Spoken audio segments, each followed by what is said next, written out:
मी आमदार होणार हे मला 15 दिवसांपूर्वीच माहिती होते, पण मी कोणालाही बोललो नाही. यापुढे आपल्याबरोबर राहिलेल्या सर्वसामान्य कार्यकर्त्याला बळ देणार.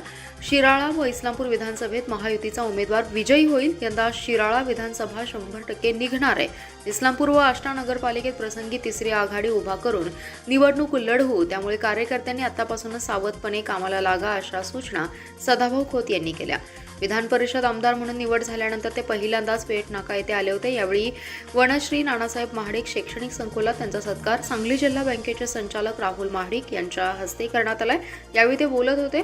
पुढे खोत म्हणाले, शिराळा व इस्लामपूर मतदारसंघासाठी मोठा निधी उपलब्ध करू. नगरपालिकेत गद्दारी केलेल्यांना परत निवडून द्यायचं नाही. देवेंद्र फडणवीस नावाचा माणूस माझ्या पाठीशी आहे, त्यामुळे माझे कोण वाकडे करू शकत नाही, पण गद्दारांना क्षमा नाही, असा टोला त्यांनी लगावलाय.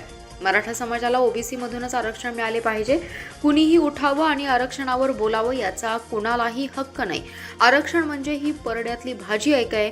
राजकारणाची पोळी भाजण्याचं काम सध्या काही जणांकडून सुरू आहे. शरद पवारांना विधानसभेची भाकरी भाजायची असल्याचा आरोप त्यांनी यावेळी केलाय. दरम्यान जरांगे पाटील आता बारामतीकडे मोर्चा वळवा, असा टोलाही त्यांनी यावेळी लगावलाय.